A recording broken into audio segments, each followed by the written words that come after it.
library ghost. From a young age, I've always been passionate about reading. My sanctuary was the Old Town Library, a majestic stone structure filled with towering shelves and enchanting alcoves.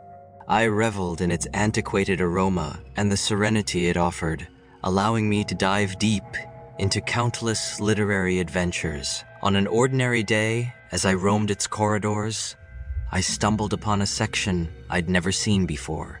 The books here had a visibly ancient aura, with worn covers and tattered edges. Drawn in, I selected a hefty tome titled Secrets of the Forgotten Ages. As I leafed through its pages, a petite note slipped out. The delicate, cursive script on it read, "Return by nightfall." Assuming it to be a bookmark or perhaps a memento from a former reader, I slipped it back into the volume and delved into its contents. Stories of ancient empires, enchanted artifacts, and cryptic ceremonies engulfed me. Time slipped away, and before I realized it, Mrs. Thompson, the librarian, was announcing the impending closure of the library. I couldn't leave the book halfway, so I checked it out, eager to resume my journey at home. As I exited, I missed the anxious look Mrs. Thompson cast my way and her whispered prayer. By evening, as twilight gave way to night, I was on my bed, engrossed in a captivating narrative about a vanished metropolis. The note's ominous message was lost amidst tales of valor and mysticism. Out of nowhere, a freezing draft swept into the room, making the curtains sway violently. My lamp wavered, and an eerie coldness gripped me. Lifting my gaze, I saw her, a ghostly woman in a fluid gown, exuding an air of melancholy. Her ancient eyes pierced mine. Taken aback, I asked, "Who are you?" She raised a spectral hand, pointing at the book by my side. "Return it," she echoed. "Why?" My voice was barely above a whisper. "I am the keeper," she intoned. "This book contains knowledge not for your realm. It's safeguarded in the library to avert its misuse. You must restore it by nightfall. Otherwise, the lines between our dimensions will blur." I remembered the note and admitted my ignorance about its significance. She nodded understandingly. "Many, like you, have felt the pull of this book. Some heed its warning. Others, they become one with the library, tethered to its walls, guarding the tome." I shot a frantic glance at my clock. It was nearing midnight. I grabbed the book and sprinted to the library with the keeper's ethereal form trailing in the moonlight. The town was eerily still, disturbed only by a distant owl's call. The library's main entrance was locked. Recalling a frequently open window at the rear, I clambered in. The inside felt otherworldly in the silence. Guided by the keeper, I raced through the labyrinth of aisles until reaching the book's original spot. Setting it back caused the earth to shudder. A concealed chamber appeared, housing countless spectral figures, souls who disregarded the warning. Urged by the keeper, I fled the chamber as it sealed itself. Breathless, I exited the library, feeling the tremors abate. The keeper materialized one last time, her gratitude palpable. "Thank you," she whispered, "for maintaining the equilibrium. Some truths are best left unexplored." And then she vanished. Heading home, I vowed to always heed cautions and respect limits, both tangible and not. The library remained a silent sentinel of the town, its mysteries intact, and its spectral keeper forever vigilant. Shadows of the Lighthouse. Seaview was a town that held mysteries in every corner, but the one that fascinated me most was the tale of the old lighthouse perched on the cliff. Growing up here, stories whispered through the streets, filling young minds with legend. But the lighthouse's story was one that held me captive. It stood tall, not just as a guide for sailors, but as a beacon of undying hope and love. The walls echoed tales of its keeper, Thomas, his wife Amelia, and their young son, Tho. This story, filled with love, tragedy, and hope, spoke to me in a way no other did. My passion for storytelling led me to become a journalist. And what better story to chase than one that had been a part of my life since childhood? I became a regular at the town's library, immersed in old archives, maps, and journals, trying to piece together the fragmented tale. Every old-timer in Seaview became a potential narrator, and I grabbed every chance to converse and learn more. Mrs. Havisham, with her age showing in every wrinkle but her memory, sharp as a tack, painted the vivid picture of the stormy night that had become synonymous with the lighthouse's legend. "The tempest that evening was unparalleled," she began, her voice trembling slightly. "The heavens seemed to be at war, and amidst it stood our lighthouse, defiant and unyielding." She spoke of Thomas, who had faithfully kept the beacon alive each night since his wife and son set sail. But that fateful night, weary and exhausted, he faltered. By morning, a heart-wrenching sight met the townsfolk, debris from a shipwreck. Rumors spread like wildfire, with many believing that Amelia and Theo were aboard that ill-fated ship. Thomas's life was never the same after. The once lively and cheerful keeper transformed. His heartache echoed in the hollow walls of the lighthouse. His spirit broken, the town mourned with him. But life had to go on, and it did, until one day, news spread that Thomas had been found, lifeless, next to the beacon that had become a symbol of his endless wait. But as if this wasn't tragic enough, sightings began. From the corners of their eyes, or in hushed conversations, residents whispered of seeing a figure, a lantern in hand, pacing the lighthouse's balcony. Fascinated and moved by this tale, I knew there had to be more. What if there was a piece of the story that Seaview had missed? Driven by this thought, I dug deeper, looking for clues that might have been overlooked. And then, like a sign, I stumbled upon a ship's log from a nearby town. The date matched that stormy night, and to my astonishment, it mentioned the rescue of a woman and a young child from the relentless sea.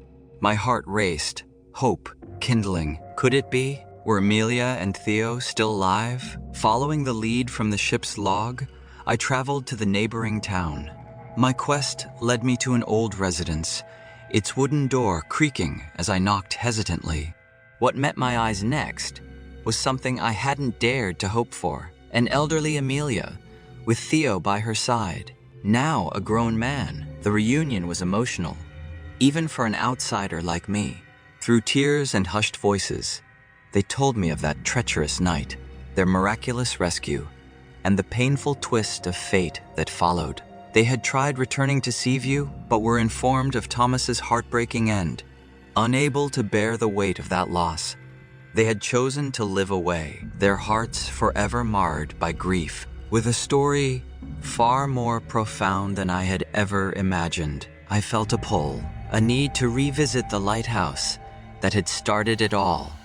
As I climbed its age steps, I was greeted by an otherworldly sight.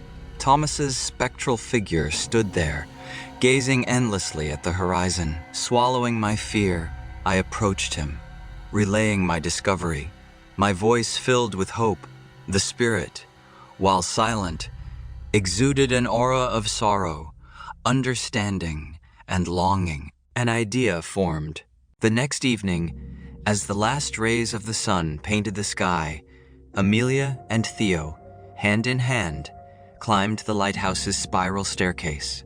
The air was thick with anticipation. The townsfolk had gathered below, sensing something momentous was about to unfold. And as Amelia and Theo reached the top, a sight met them that words could hardly do justice. Thomas, more distinct than any had seen him before, arms outstretched, waiting. The reunion was touching, heart, and beautiful. Three souls, separated by tragedy but united once more. The lighthouse's beacon glowed brilliantly, casting a golden path across the waters. And come dawn, Thomas's spirit was nowhere to be found. I documented this incredible tale, giving it the title Shadows of the Lighthouse. Its publication turned Seaview into a pilgrimage for many, eager to witness the place where love had triumphed over fate. Lost in time, I've always been enthralled by the tales surrounding Hollowbrook, the town I've called home my entire life. Specifically, the stories about the old Montague Manor that stood imposingly at the town's edge. That place was older than our oldest resident's oldest memory, and it had its tales, stories of grandeur, of opulence, and of the mysterious room of time. My friends Lisa, Ethan, and I had grown up together, inseparable since our days in diapers. As our high school graduation approached, the weight of the impending future pressed heavily on us. It wasn't just about leaving school. It was about the crossroads of life and the multitude of paths ahead. Before all that, we wanted one last adventure. One evening, as the three of us sat by Hollowbrook's small pier, Lisa's eyes sparkled with mischief. "I've heard when you walk into that room, time stops," she whispered, her gaze distant. Ethan, ever the practical one, laughed, "And I've heard pigs can fly," but there was an unsure edge to his tone. "We might never get another chance, you know," I said, already imagining the thrill. The idea of exploring the manor was planted, and by the next evening, it had fully taken root. The setting sun cast long, dark shadows as we approached the Montague Manor. With our flashlights leading the way, we pushed open the creaky main door. Dust hung in the air, and the scent of age and decay hit me. Despite its dilapidation, the manor's grandeur was evident. Cobwebs may have taken residence on the chandeliers, and the Montague ancestors might have looked at us with eerily silent eyes from their portraits. But the beauty of the place was undeniable. "Let's find that room," Lisa said, her excitement palpable. I could only nod in agreement. The three of us delved deeper into the manor. Every room had a story. Ballrooms that had once witnessed elegant dances, libraries with age, knowledge, and chambers that held secrets. But it was the door at the end of a long corridor that stopped us in our tracks. It was unlike any other in the mansion. Carved from dark, ancient wood, it bore detailed designs of suns, moons, and hourglasses. "This is it," I whispered, heart pounding. As Ethan, bolder than both of us, reached for the handle, a sudden gust of chilling wind extinguished our lights. Panic rose momentarily, but it was quickly replaced by wonder. The room glowed with a surreal silver light, emanating from a massive hourglass at its center. The sand within wasn't flowing. It was suspended in a breathtaking dance, as if time itself had halted, drawn to it like moths to a flame. We moved closer. That's when the world spun. Everything around us turned hazy, and a feeling of weightlessness took over. Instinctively, I shut my eyes against the sensation. When I dared to open them again, I was met with an astonishing sight. The room was no longer decayed. Instead, it was adorned with rich tapestries. The hourglass, previously on the floor, now stood regally on a pedestal.